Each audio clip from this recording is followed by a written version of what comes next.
Welcome to our next episode. Today I have a high energy man from Atlanta, Richard Hicks, who is going to share some incredible insights to not only him, we were able to chat before we went on the show here, but he's doing something in the community which he'll reveal towards the end of the show. Please say hello, Richard.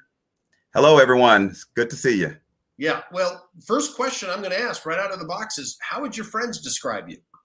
So my friends, they describe me as one smiling, big smile. I'm always friendly. I'm always easy to connect with. And they love to really have a conversation with me. And we see how we can go and take that friendship further. Okay. Well, that's a good way to do it. And what is your greatest accomplishment? And well, let me frame this question a little bit for you. Is this can be personal or business or philanthropic, whatever way you want to answer that question. Yep. My greatest accomplishment is hearing that my father said that he was proud of me.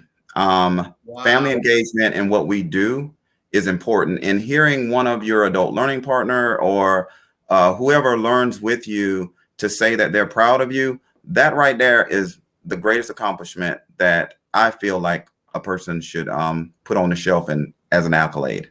Well, but you said two things. First, you said it was your father. Then you said somebody from the learning. One thing is a client or someone you've touched, but to get pops to say it, oftentimes, he would rather chew glass than say something like that. Yeah, from the older exactly. So that's outstanding. Okay. Exactly. Exactly. My dad was actually military, and he was definitely. You don't need to say more. You don't need to say more. I get it. So what do you wish you had known when you started out? I wish that I would have known that patience is definitely a virtue. You can be impatient about wanting things to happen, having them happen at the right time. And patience is actually one of those things that I feel like sometimes is lacking. It helps you to get to the answer that you're looking for. And what I wish I could have had was more patience, because now I do.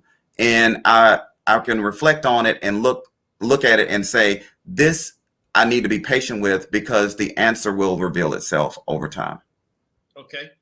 And you can again answer this any way you like. What are you curious about right now? What is Richard curious about? Where does your mind go?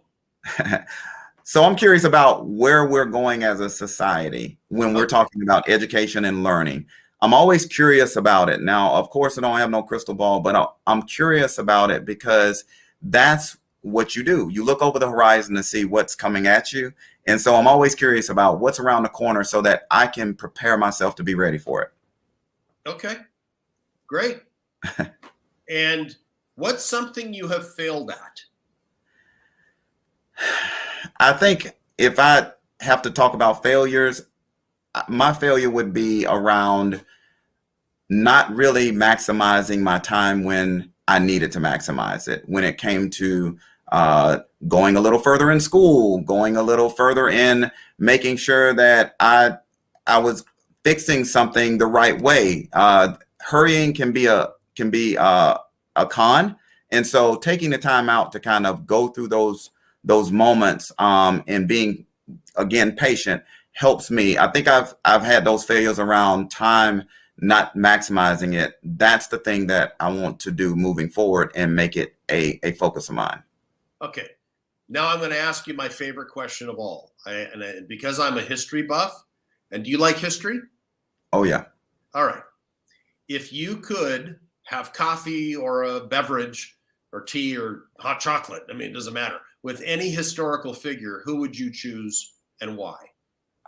So any historical figure that I would have no longer living, who's no longer living, who I would want to have like lunch or coffee with, I would have to say Dr. Martin Luther King.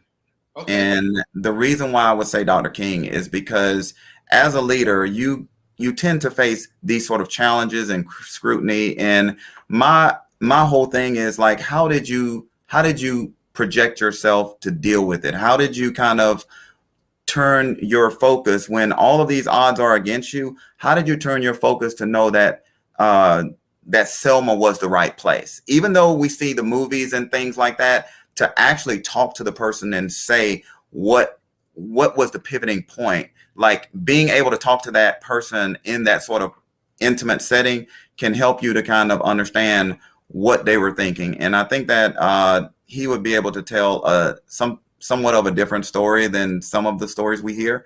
He would tell a story as to what he was thinking as he laid his head down that night.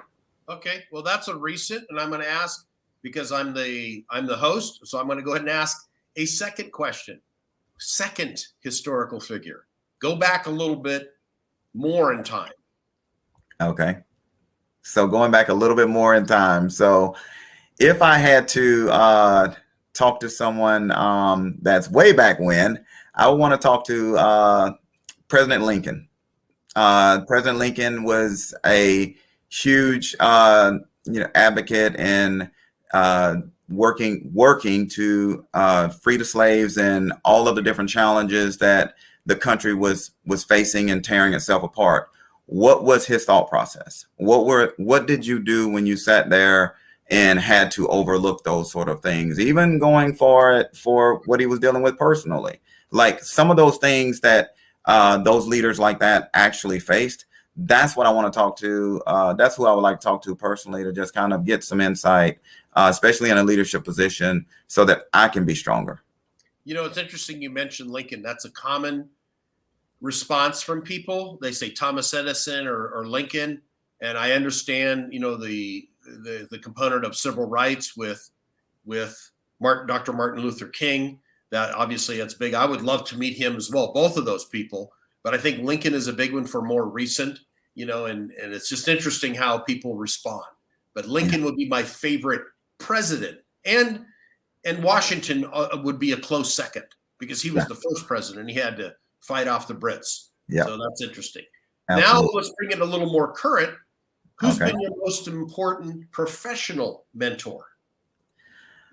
My most important professional mentor has been the president of Georgia Military College. His name is Peter J. Boylan. He has had an influence on me.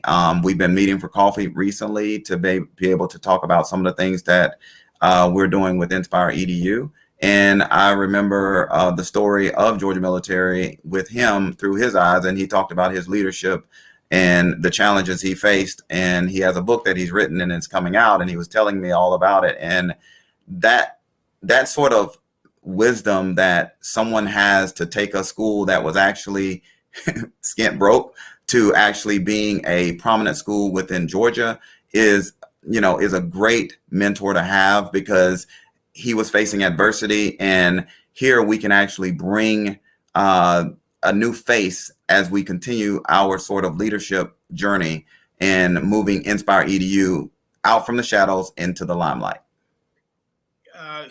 Were you also a serviceman? Did you go into the military? No, sir. That my brother and my father, they were military figures. I actually worked for a military figure, so it almost feels a little bit like that. It's not, but in the home, the same aspect. It's they learned from that. I reported to a general and a colonel. They learned from that, and so with that, they were able to actually pour in that sort of military stuff that they were doing into the job that I was actually doing. Okay. Well, you learned it by osmosis. If you could go back to Richard at 18, what piece of advice would you give your younger self? I would go back to Richard at 18 and tell him patience. I would just hone back in on that patience and being focused. Use that time that you have between what you're doing in school, what you're going to do in your career. Have patience, but be more focused. Be more focused on where you want to excel and where you want to exceed in, but be patient with the process. I would actually tell myself that, because I was very impatient at times. And so being patient can help the process to play out further. Okay. Now I know you're a man, because just based on your energy level, your smile, your enthusiasm, you have goals. What is your plan to achieve your goals? So my plan, everyone is always changing their goals, and they always have this vision board and things like that. And so the goal that I have set for myself is, how do you be better than you were the previous day? How do you move forward in climbing that ladder of professional development for yourself based on what you did the previous day? And so my goal is to always seek counsel, learn new things. Don't be so contained when it comes to my own set of thoughts. How to go and get experiences from other folks to actually use that to build a mountain that I'm trying to climb. And so with that goal is being able to be more inclusive in seeking wisdom from others so that they can help me to build myself. So my legacy and my book, whenever it's told, it's a good one. It's a good read. And how do you overcome challenges when life throws them at you, and you know they do? Yeah. Yep. And that's another thing where I'm going to circle back to seek counsel. Whenever you get challenges that comes your way, you're never alone. You are alone with the final decision that you're having to make, but you're never alone in the overall issue. So what I do whenever challenges come my way is, how can I bring other pieces to the table to help me to come to the right decision? Just like any normal leader that you see that is in high positions, they have a sort of committee or council or others that they seek wisdom from to help them come to the right decision. That's what I do whenever the problems I face, I use that to kind of help solve it. I do the same thing you do. I get invitations to help other people, and then I call on them when I have challenges. Absolutely. Absolutely. Have you been inside a book yet? Personally? Yes, I have. Yes, I have. Oh, no, well, personally, I have not been inside of books, but reading a good book. So that's close enough. If you had to write a book tomorrow, what would you write about?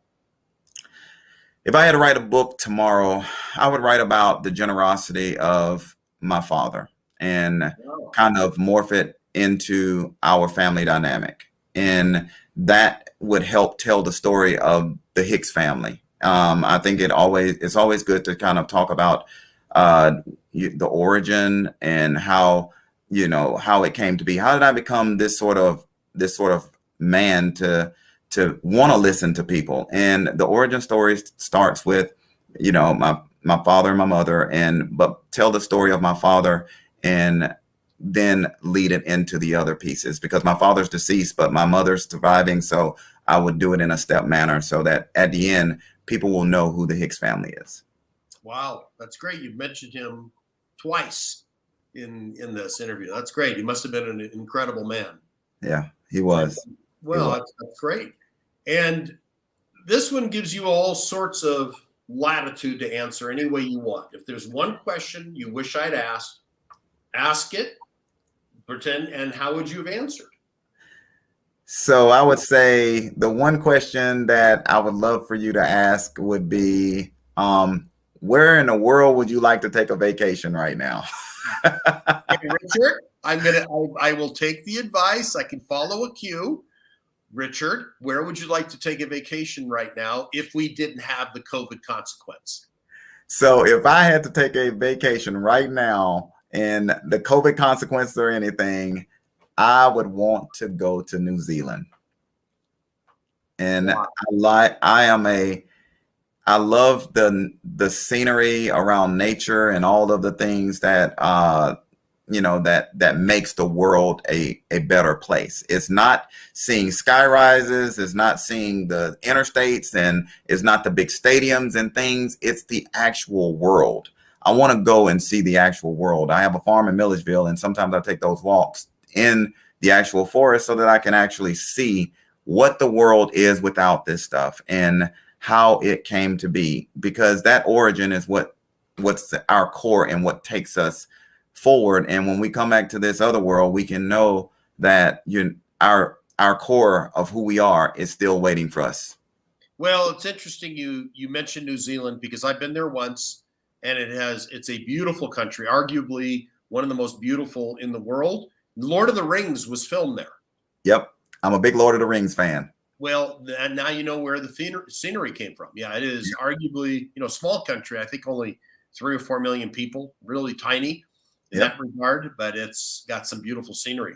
That's very true. So how can I support you? Tell us about your business a little bit and how I can support you grow that and your exposure.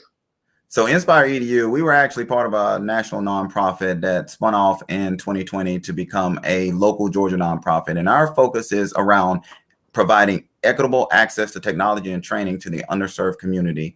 And when we talk about the community, we're talking about schools and other community-based nonprofits that actually serve that underserved community. And we use technology as that sort of catalyst. So technology and training is important now. We've seen it through all this virtual learning that's taken place, and the pandemic has helped us to open our eyes. And so InspirEDU is one of these organizations that we're going to be focused on making sure those technology resources are in the hands of those underserved individuals and families. And we're going to also make sure that the training complements what we're doing around the technology, because that's the most important piece of it, is making sure that that training is in conjunction with the resources that you're providing, because that's what brings that sort of holistic approach, so that we can promote education and be able to educate our society to combat the sort of racial equity that we're so striving to achieve. So these things kind of roped into one helps InspirEDU to kind of elevates itself. And what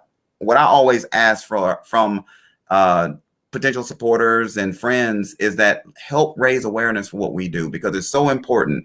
We have seen the crisis. We have seen the face of the evil side, because in the classic battle of good versus evil, we're in it. It's got many faces. And so what we want to do is fight the battle around technology and education. And this is where we've come in. And so we want to be able to have advocates like you to help raise that sort of awareness for the work that we're doing, so that we can get on the forefront, and things like that evil COVID doesn't knock us off our feet.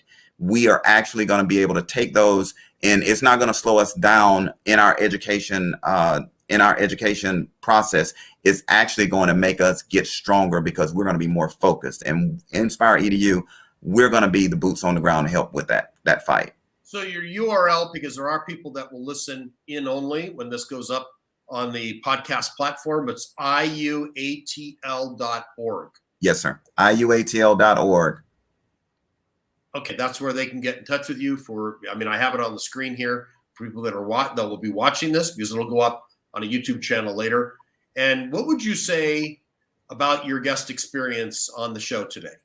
I always love it. And if my friends could talk to you, they'll say that Richard has always been one of those people that's been in behind the scenes, kind of talking and advocating for the work that we're doing. Now being in sort of the front face, it's a humbling experience. And I would say being on this show is an honor, but it's humbling as well, because we get to tell a story. The world is a beautiful place. It may have its faults, but it's a beautiful place, and history is watching to see what we do. And being on this show helps me to actually tell that sort of narrative that can ring through history, so that we can continue to go. We all remember that I Have a Dream speech. It started as a speech, and it got the awareness and television publicity, and now that phrase resonates through the history books. And so what we want to do is be able to continue to raise that awareness and do it one little step at a time, and this show has helped us to do that. Have you been on TV? I have been on TV several times. Absolutely. Yeah. So it's a humbling experience. Again, this role as CEO of InspirEDU is still a new role.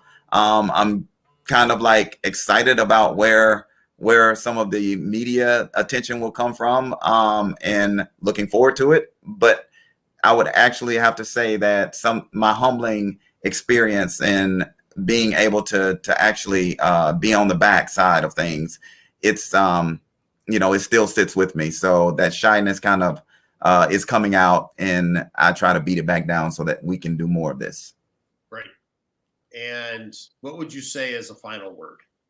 As a final word, I would say pass on what you've learned. Everyone in the world has learned something important. No one is a mistake.